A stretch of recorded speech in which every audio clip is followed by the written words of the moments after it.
سرکار دو عالم صلی اللہ علیہ وسلم کا فرمان، ما من ایامن العمل الصالح فیہا احب الی اللہ من ہذہ الایام، کوئی دن نہیں ہے کہ جس کا نیک عمل کرنا اللہ کے ہاں ان 10 ایام سے بڑھ کر محبوب ہو۔ یعنی عام دنوں میں نیکی کی جائے وہ بھی اللہ کو بڑی پیاری ہے، لیکن عام دنوں کی نسبت ذوالحجہ یعنی عشرہ ذوالحجہ جو ہے، ذوالحجہ کے جو پہلے 10 دن ہیں، اس کی نیکیاں اللہ کے ہاں بڑی محبوب ہیں۔ اور آگے ایک روایت میں ہے وَالْعَمَلُ فِيهِنَّ يُضَاعَفُ 700 ضِعْفٍ، ان دنوں میں نیکی کا ثواب 700 گنا بڑھا دیا جاتا ہے۔ تو سبحان اللہ، ان 10 دنوں میں خوب نیکیاں کیجئے، ہو سکے تو 9 دن روزے رکھیے۔ 10 ذوالحجہ کو عید والے دن روزہ نہیں رکھ سکتے کہ بلکہ 10، 11، 12، 13 یہ 4 دن اور پھر عید الفطر 5 دن پورے سال میں روزہ رکھنا جائز نہیں۔ اور سبحان اللہ، علماء کہتے ہیں یہ جو 4 دن ہے نا بقرہ عید کے، یہ روزہ نہ رکھو، یہ اللہ کی طرف سے تمہاری دعوت ہے۔ کئی چیزیں ایسی ہوتی ہیں جو الفاظ میں بیان نہیں کی جا سکتی، جس کی کیفیت ہی اور ہوتی ہے۔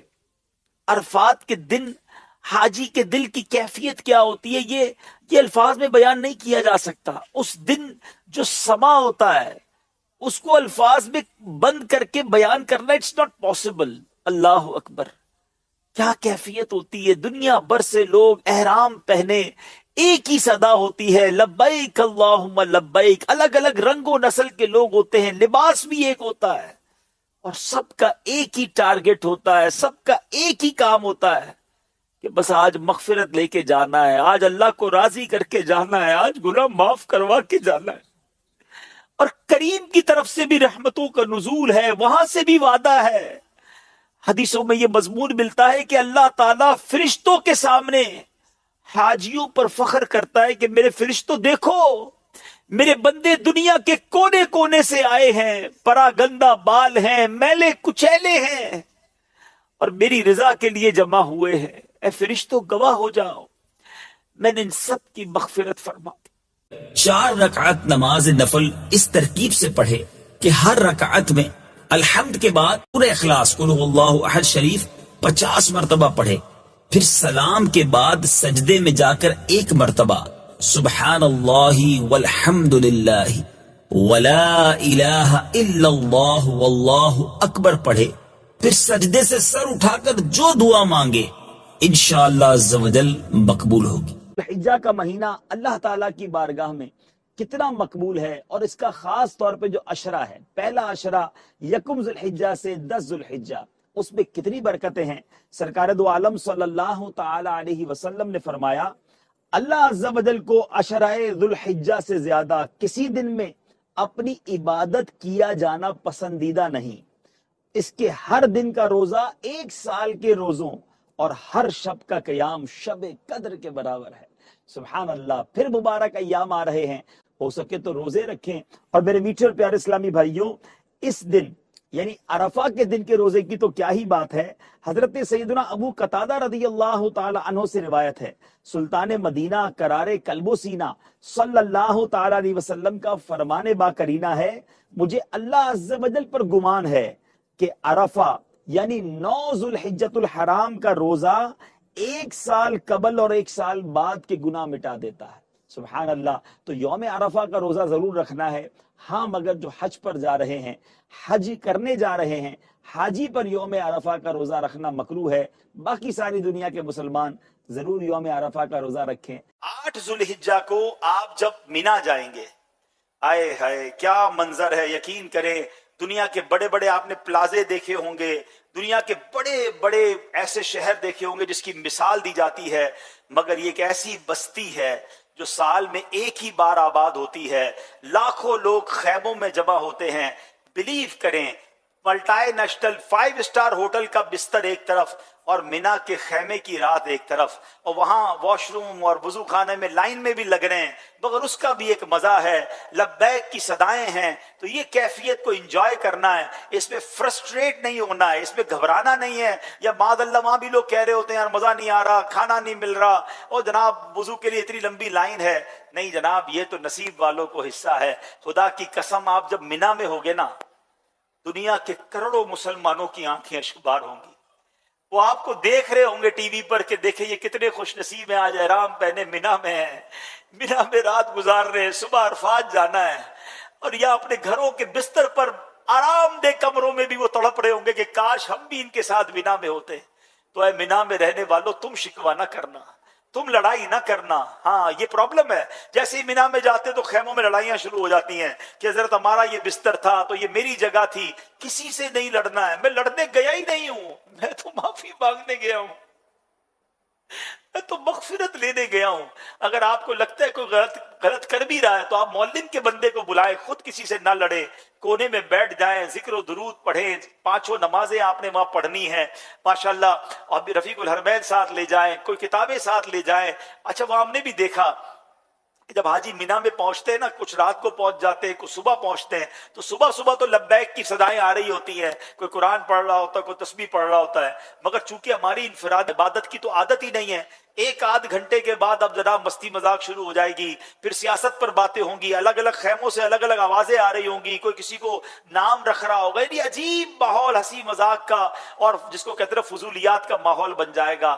ایسے ماحول میں آپ مت رہیے گا۔ آپ کو لگتا ہے مطالعے سے تھک گیا ہوں، تسبیح اٹھا لیجئے گا، تسبیح کے بعد تھک گیا ہوں تو نوافل شروع کر دیجئے گا، موبائل فون پر کچھ تلاوت، کچھ نعتیں، کوئی ایسی چیز جس میں بس میں عبادت پہ مصروف رہوں۔ اور سبحان اللہ، اب جو رات آئے گی پیارے اسلامی بھائیوں، یہ شب عرفہ ہے۔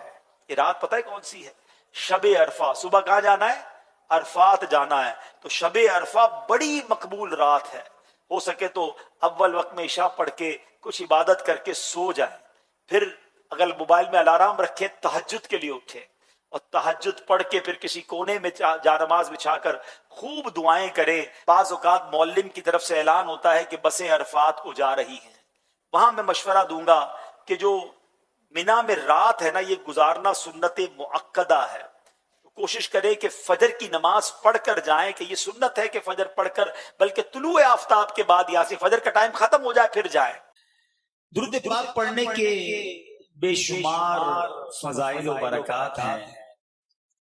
کعبے کے بدر الدجا، طیبہ کے شمس الضحیٰ صلی اللہ تعالی علیہ وسلم کہ چہرہ انور پر بڑے خوشی کے آثار تھے۔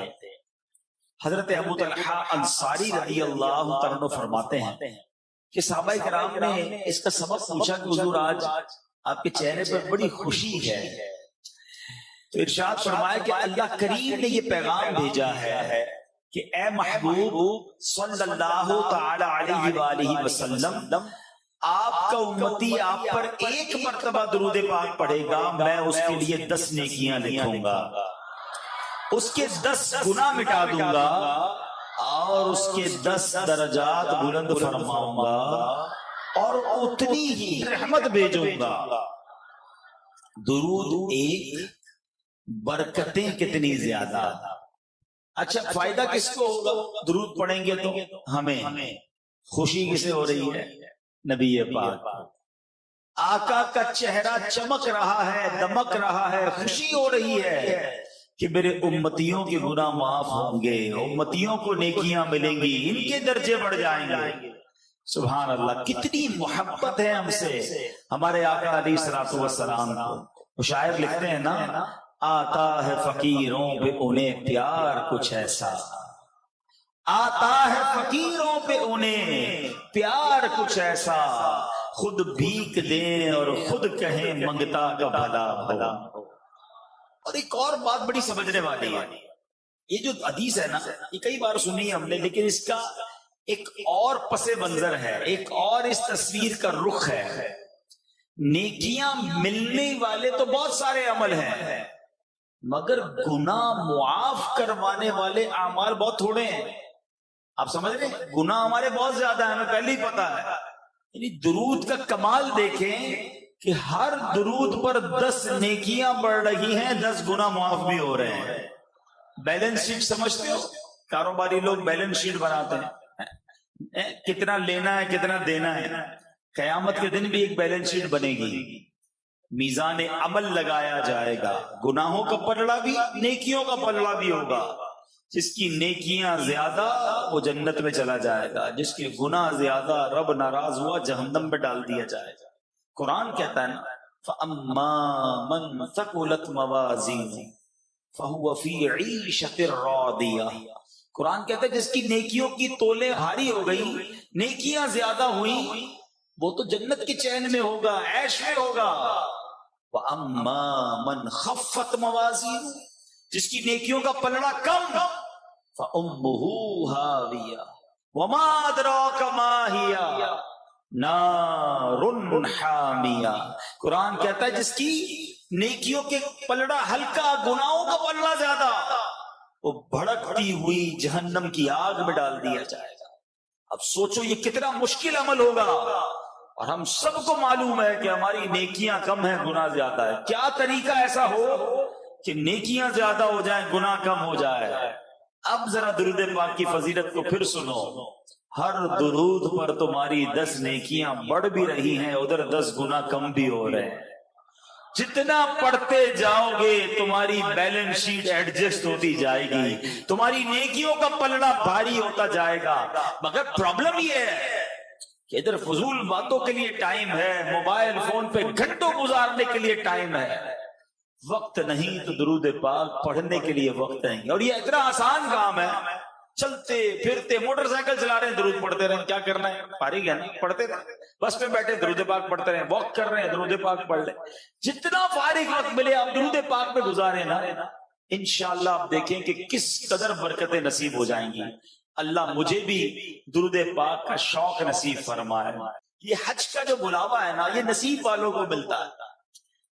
حضرت ابراہیم علیہ السلام نے جب کعبے کی تعمیر کی تھی نا، ہزاروں سال پہلے، جب مکے میں کوئی آبادی نہیں تھی، کعبہ تعمیر ہو گیا، بڑی طویل وہ روایت ہے، مگر جب کعبہ کمپلیٹ تعمیر ہو گیا تو اللہ کریم کی طرف سے حکم دیا گیا کہ اے ابراہیم لوگوں کو حج کے لیے بلاؤ۔ تو آپ نے کہا یا اللہ یہاں تو کوئی ہے ہی نہیں، میری آواز کیسے لوگوں تک پہنچے گی؟ ارشاد ہوا اے ابراہیم تمہارا کام جو ہے آواز لگانا ہے، ہمارا کام اسے پہنچانا ہے۔ رب کی قدرت کا نظارہ تھا۔ حضرت ابراہیم علیہ السلام آج بھی مکہ پاک میں حرم پاک کے برابر میں ایک بہت مقدس پہاڑ ہے جبل ابو قبیس، یہ آج بھی موجود ہے۔ اس پہاڑ کی نشانی ہے کہ اب وہاں پر محل وغیرہ بنا دیا گیا ہے، مگر پہاڑ نظر آتا ہے۔ یہ دنیا کا سب سے پہلا پہاڑ ہے، بڑا مقدس پہاڑ ہے۔ حضرت ابراہیم اس پہاڑ پر چڑھ گئے اور آپ نے آواز لگائی اے لوگو اللہ کے گھر کے حج کے لیے آؤ۔ سبحان اللہ، کوئی انٹرنیٹ نہیں تھا، کوئی سیٹلائٹ نہیں تھی، مگر آپ کی آواز دنیا کے کونے کونے میں سنی گئی۔ اچھا صرف دنیا میں نہیں سنی گئی، عالم ارواح میں بھی سنی گئی۔ دنیا میں جن لوگوں نے اس آواز کے جواب میں لبیک کہا، جو ماں کے پیٹ میں بچے تھے جن نے لبیک کہا، باپ کی پشت میں جو اولاد تھی انہوں نے لبیک کہا، عالم ارواح میں جو لوگ تھے انہوں نے لبیک کہا۔ روایتوں میں آتا ہے جس نے اس وقت ایک بار لبیک کہا تھا وہ زندگی میں ایک بار حج کرے گا، جس نے 2 بار اس وقت لبیک کہا تھا وہ 2 بار حج کرے گا، جس کی روح نے اس وقت جتنی بار لبیک کہا تھا وہ اتنی بار حج کرے گا۔ اے حاجیوں تمہیں مبارک ہو، ہزاروں سال پہلے تمہاری روح نے حضرت ابراہیم کی آواز پر لبیک کہا تھا، اور لبیک کی تو کیا بات ہے۔ ہاں یقین کریں یہ جو وظیفہ ہے نا، اللہ مجھے اور آپ کو احرام پہن کر یہ وظیفہ بار بار پڑھنے کی توفیق عطا فرمائے۔ آج بات کرنی ہے لبیک کی۔ ہاں یہ لبیک ہے کیا؟ پہلے تو اس کا معنی سمجھو۔ لبیک اللہم لبیک، میں حاضر ہوں میرے مولا، میں حاضر ہوں۔ لبیک لا شریک لک لبیک، تیرا کوئی شریک نہیں، مولا میں حاضر ہوں، ان الحمد والنعمت لک والملک، اے اللہ نعمتیں بھی تیری، تعریفیں بھی تیری، ملک بھی تیرا، لبیک لا شریک لک، تیرا کوئی شریک نہیں، میں حاضر ہوں۔ یہ کمال کا وظیفہ ہے۔ اسکول جاتے ہیں، مدرسے جاتے ہیں، ہمیں ہمارا نام پکارا جاتا ہے، ہم کہتے ہیں لبیک، میں حاضر ہوں۔ سبحان اللہ، گویا بندہ احرام پہن کر اپنے رب کی بارگاہ میں یہ عرض کر رہا ہوتا ہے، مولا تیرا بندہ حاضر ہو گیا ہے۔ واللہ جب بھی یہ معنی سمجھ کر بندہ لبیک کہتا ہے، آنکھوں میں آنسو آ جاتے ہیں۔ ایک بار آپ نے حج کے لیے احرام باندھا، احرام باندھتے ہی آپ کا چہرہ مبارک زرد ہو گیا، رنگ بدل گیا۔ خوف خدا کے غلبہ ایسا تھا کہ آپ لبیک نہ پڑھ سکے۔ تلبیہ کہتے ہیں، لبیک کو تلبیہ کہتے ہیں، آپ تلبیہ نہیں پڑھ سکے۔ تو کسی نے عرض کی کہ حضور آپ لبیک کیوں نہیں پڑھ رہے، آپ تلبیہ کیوں نہیں پڑھ رہے؟ فرمایا مجھے ڈر ہے کہ جب میں لبیک اللہم لبیک پڑھوں تو لا لبیک نہ فرما دیا جائے، یعنی اللہ کی طرف سے کہیں یہ جواب نہ آ جائے کہ تمہارا حاضر ہونا قبول نہیں ہے۔ لوگوں نے عرض کی علی جا احرام پہن کر تلبیہ کہنا ضروری ہے، تو آپ نے یہ پڑھنا شروع کیا۔ جیسے ہی آپ نے پڑھا لبیک، اتنا خوف طاری ہوا کہ آپ غش کھا کر زمین پر تشریف لے آئے، اب بے ہوش ہو گئے۔ اور پورے سفر حج میں یہی کیفیت رہی کہ آپ جب بھی لبیک پڑھتے آپ پر بے ہوشی طاری ہو جاتی۔ یہ کیسا خوف تھا، یہ کیسی اللہ سے محبت تھی۔ اور آج ہم ہیں، اتنے گناہ ہیں مگر پھر بھی خوف خدا نہیں ہے۔ اللہ ہمیں لبیک بھی نصیب فرمائے اور اپنے مقبول بندوں والی لبیک نصیب فرمائے، مقبول حج نصیب فرمائے، مقبول عمرے عطا فرمائے۔ اے میرے پیارے اسلامی بھائیوں، یقیناً ہم سب کا یہ جی چاہتا ہے کہ ہم بھی ایسا دن آئے کہ سامان باندھیں، کوئی پوچھے کہاں جا رہے ہو تو ہم کہیں مدینے جا رہے ہیں۔ جب لبیک پڑھنا تو دل و جان سے پڑھنا۔ میرے آقا علیہ الصلوۃ والسلام فرماتے ہیں، ما من ملب یلبی الا لبا ما عن یمینہ وعن شمالہ من شجر وحجر حتی تنقطع الارض ہا ہنا وہا ہنا۔ یعنی جب تلبیہ یعنی لبیک اللہم لبیک پڑھنے والا تلبیہ پڑھتا ہے تو اس کے ساتھ اس کے دائیں اور بائیں، لیفٹ اور رائٹ، زمین کے آخری کنارے تک جتنے درخت جتنے پتھر ہیں وہ سب کے سب تلبیہ پڑھتے ہیں۔ آئے ہائے، شجر و حجر بھی لبیک پڑھ رہے ہوتے ہیں۔ ایک حدیث پاک میں ہے، میرے آقا فرماتے ہیں، من اضحى یوما محرما ملبیا حتى غربت الشمس غربت بذنوبه فعاد كما ولدته امه۔ اللہ اکبر۔ آقا فرماتے ہیں جس نے اس حال میں صبح کی کہ وہ احرام باندھے ہوئے تھا، تلبیہ پڑھ رہا تھا، سارا دن اسی حال میں رہا یہاں تک کہ سورج غروب ہو گیا، تو یہ جو سورج غروب ہوا یہ اس کے گناہوں کو ساتھ لے کر ڈوب گیا۔ اب یہ بندہ ایسا ہو جائے گا جیسے اس کی ماں نے اس کو آج ہی جنا ہے، جیسے ماں کے پیٹ سے آج پیدا ہوا ہے۔ سنو سنو، میرے آقا فرماتے ہیں 3 آوازیں ایسی ہیں جن پر اللہ تعالیٰ فرشتوں کے سامنے فخر فرماتا۔ 3 آوازیں کون سی ہیں؟ فرمایا نمبر 1 اذان کی آواز، مؤذنوں تمہیں مبارک ہو، وہ خوش نصیب جو اذان دیتے ہیں۔ اللہ اذان کی آواز پر فرشتوں کے سامنے فخر فرماتا ہے۔ نمبر 2 فرمایا راہ خدا میں تکبیر یعنی اللہ اکبر کہنے کی آواز جو جہاد میں مجاہدین لگاتے ہیں۔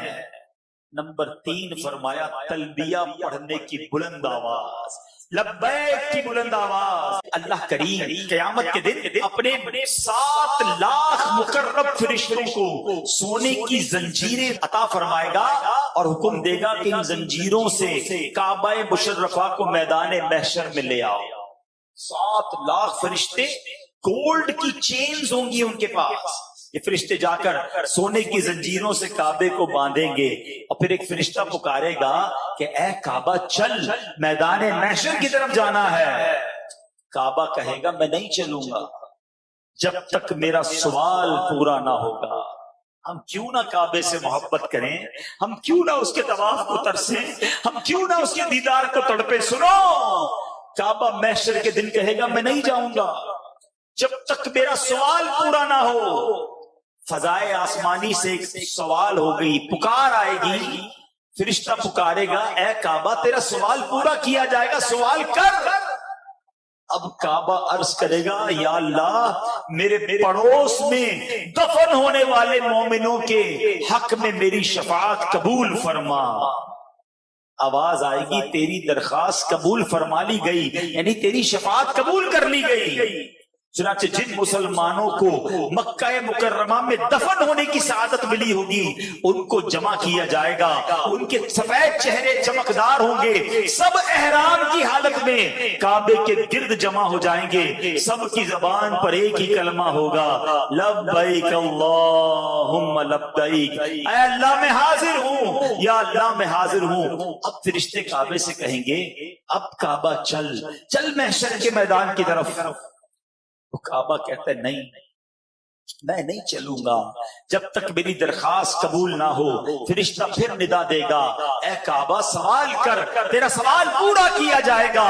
کعبہ شریف کہے گا اے اللہ تیرے گناہگار بندے جو دور دور سے غبار آلود میرے پاس آئے, انہوں نے اپنے اہل و عیال رشتہ داروں کو چھوڑا, تیرے حکم پر عمل کرتے ہوئے میری زیارت کو آئے, حج کیا. اے رب کریم میں تجھ سے سوال کرتا ہوں ان حاجیوں کے حق میں بھی میری شفاعت قبول فرما, ان کو قیامت کی گھبراہٹ سے امن عطا فرما.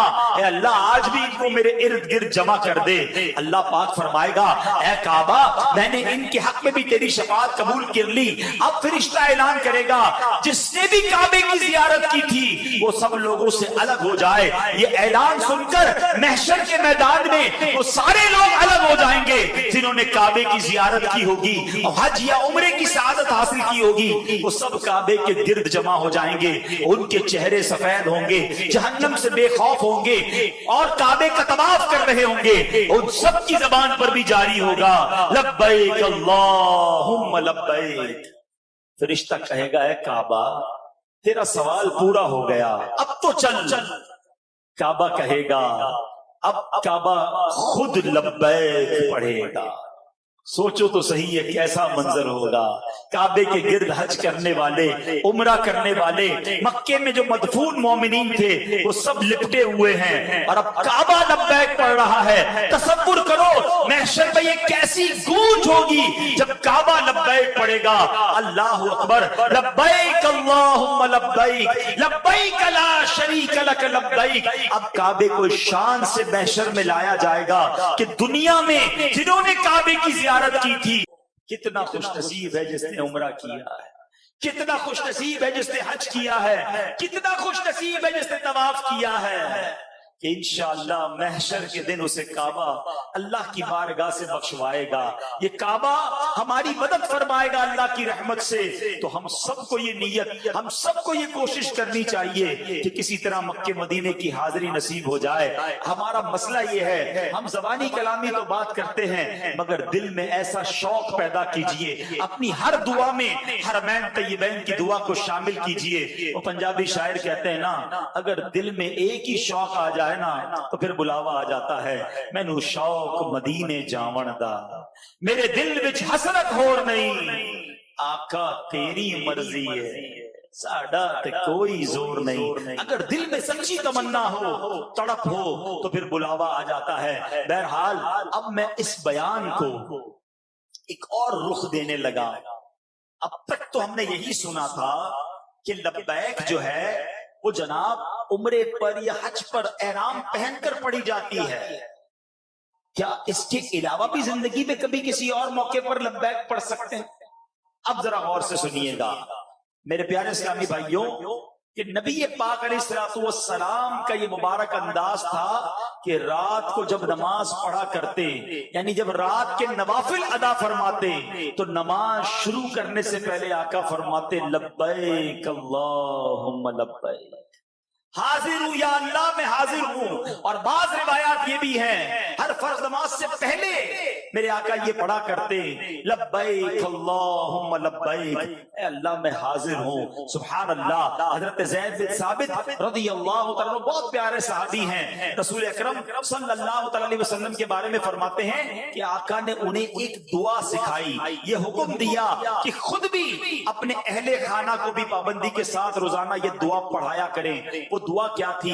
ارشاد فرمایا کل حین تصبحو، یعنی اے زید صبح کے وقت یہ کہا کرو لبیک اللہم لبیک وسعدیک والخیر فی یدیک، یعنی میں حاضر ہوں یا اللہ میں حاضر ہوں، تجھ سے سعادت کا سوال کرتا ہوں، ساری کی ساری بھلائیاں تیرے ہی دستے قدرت میں ہے. گویا نبی پاک نے صحابہ کو روزانہ لبیک اللہم لبیک پڑھنے کی ترغیب دلائی. معلوم ہوا کہ لبیک اللہم لبیک پڑھنا صرف حج و عمرہ کے ساتھ خاص نہیں، بلکہ بندے کو چاہیے ہر روز محبت الہی سے سرشار ہو کر اپنے رب رحمان رحیم کی بارگاہ میں عرض کرے لبیک اللہم لبیک، میرے مولا میں حاضر ہوں. حضرت علامہ ابن رجب حنبلی رحمت اللہ تعالی علیہ اس حدیث پاک کے تحت بڑی کمال کی گفتگو فرماتے ہیں. وہ فرماتے ہیں لبیک اللہم لبیک میں لبیک کا لفظ جو ہے وہ 2 بار آیا ہے. اور عربی کا قاعدہ یہ ہے جب لفظ کو ریپیٹیشن کروائی جاتی ہے، تکرار کی جاتی ہے، ایک لفظ کو دہرایا جاتا ہے تو اس میں تکرار کا معنی پیدا ہو جاتا ہے.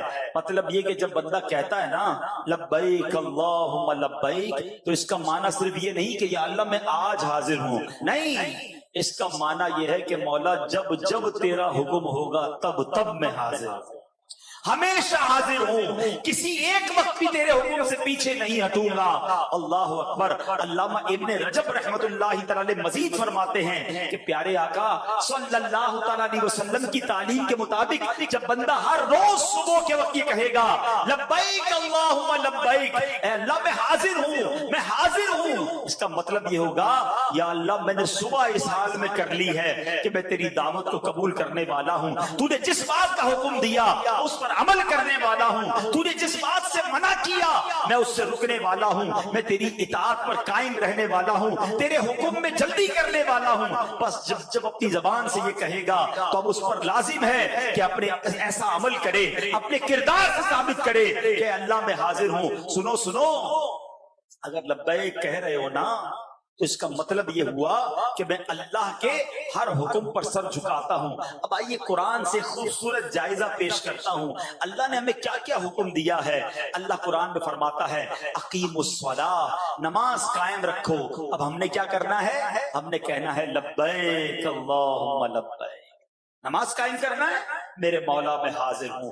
آتوا الزکاۃ، زکات دو. ہم نے کیا کہنا ہے مل کر لبیک اللہم لبیک، اے اللہ میں حاضر ہوں، زکات دینے کا حکم ہے، میں حاضر ہوں. قرآن کہتا ہے کتب علیکم الصیام، تم پر روزے فرض کیے گئے. اس حکم کے جواب میں کیا کہیں گے؟ لبیک اللہم لبیک، اے اللہ میں حاضر ہوں، میں روزے بھی رکھوں گا. ادخلوا فی السلم کافہ، قرآن میں رب فرماتا ہے اسلام میں پورے داخل ہو جاؤ.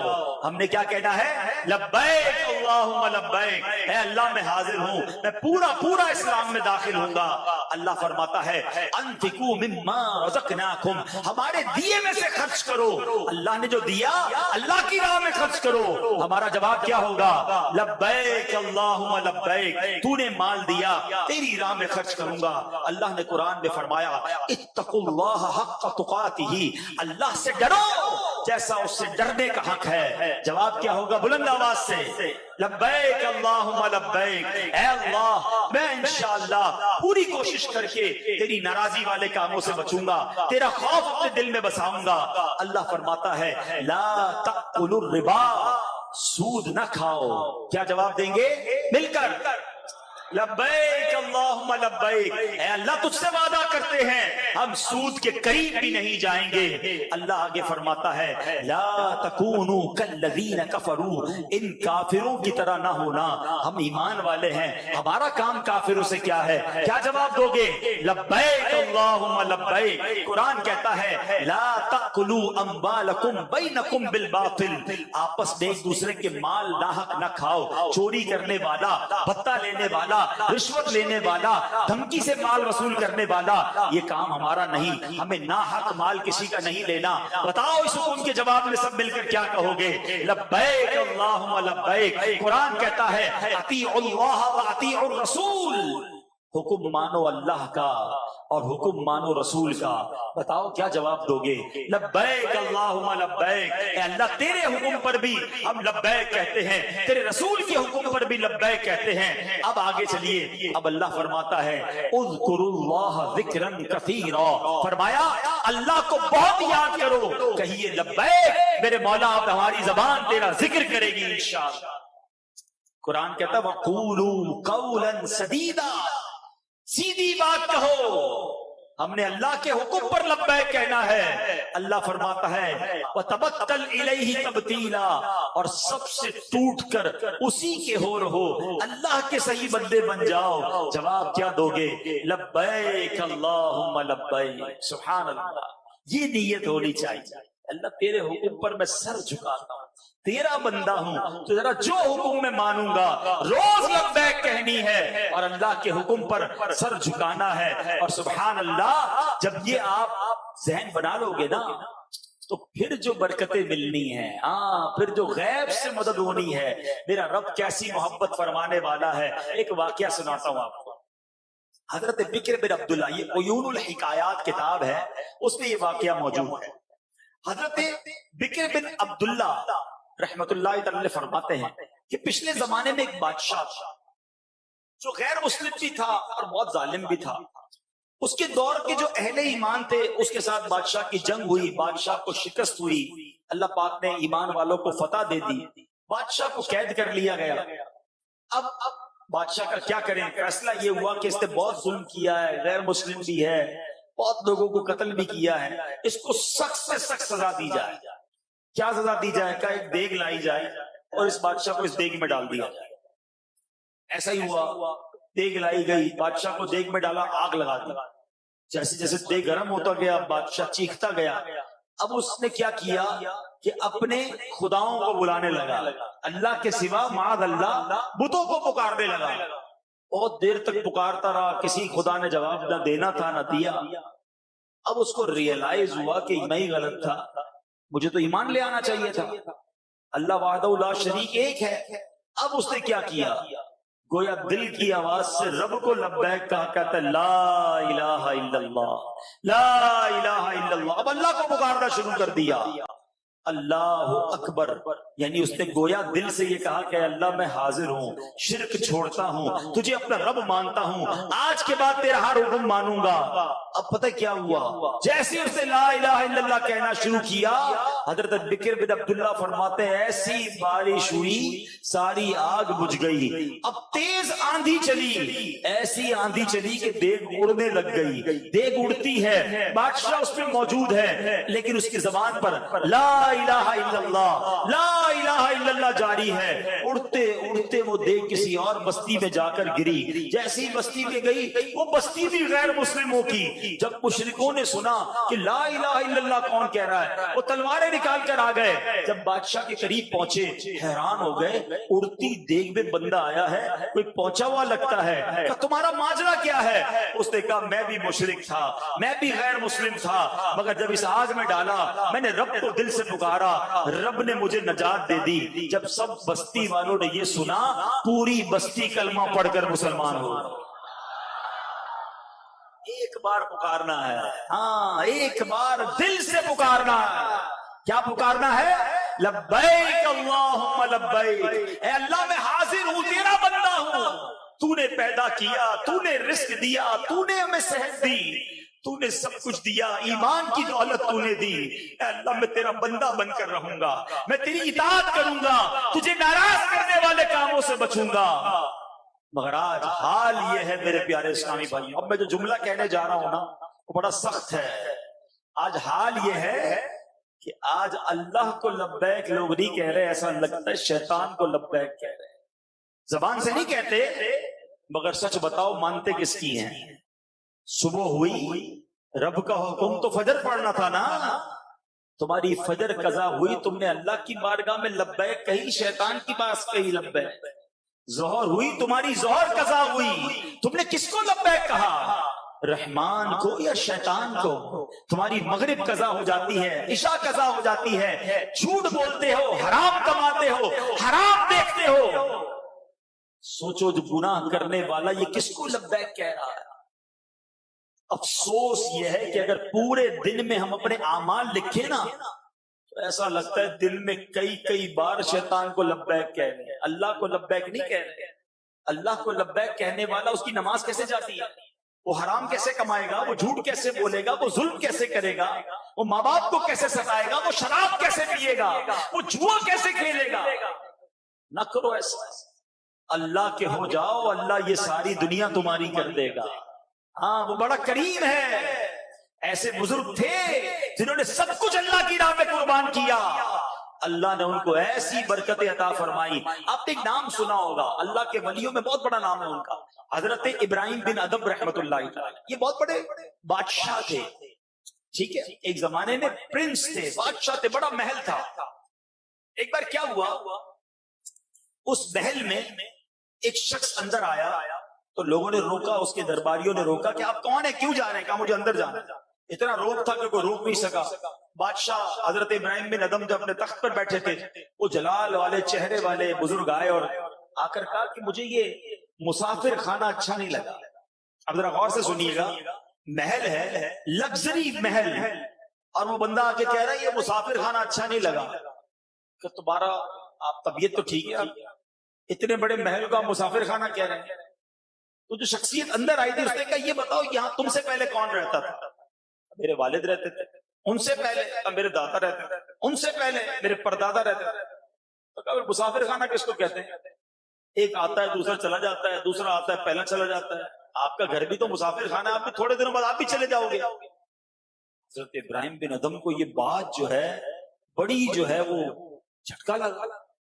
آپ نے کہا میں آپ کے ساتھ رہنا چاہتا ہوں. اس شخص نے بتایا کہ وہ کوئی اور نہیں، حضرت خضر علیہ السلام آپ کی ہدایت کے لیے آئے تھے. حضرت ابراہیم بن ادم ان کے ساتھ چلے گئے. کہ حضور آپ جو راستہ بتا رہے ہیں اللہ کا راستہ، میں اس کی طرف چلنے کے لیے تیار ہوں، تھوڑا ٹائم دے دیں. ابھی بھی لوگ کہتے ہیں یار بس یہ بیان بالکل صحیح ہو رہا ہے، لیکن یار بس 5-7 سال ذرا کام کو ٹائم دے دوں، فیملی کو ٹائم دے دوں، ذرا عیاشی کر لوں، جوانی گزار لوں، پھر میں نے اللہ ہی کرنا ہے، میرا اور کام کیا ہے؟ اور اللہ کے بندو، شیطان یہی تو چاہتا ہے تم ابھی توبہ نہ کرو. کئی لوگ توبہ کے انتظار میں ہی دنیا سے چلے گئے. کیا جوانوں کی موت نہیں ہوتی؟ حضرت خضر نے حضرت ابراہیم کو پتہ ہے کیا کہا؟ انہوں نے کہا تھوڑا ٹائم دے دے، تھوڑا مملکت کے معاملات نپٹا دوں، پھر میں آپ کے ساتھ چل پڑوں گا عبادت کے لیے. آپ نے فرمایا کہ جو کام میں تمہیں کہہ رہا ہوں اس سے جلدی کا کوئی کام نہیں، باقی سب بعد میں کرنا. آپ کو بات سمجھ آ گئی. آپ نے اپنا جو شاہانہ لباس تھا چرواہے کو دے دیا، خود چرواہے والا غریبوں والا لباس پہن لیا، جنگل میں نکل گئے، عبادت کرنے نکل گئے.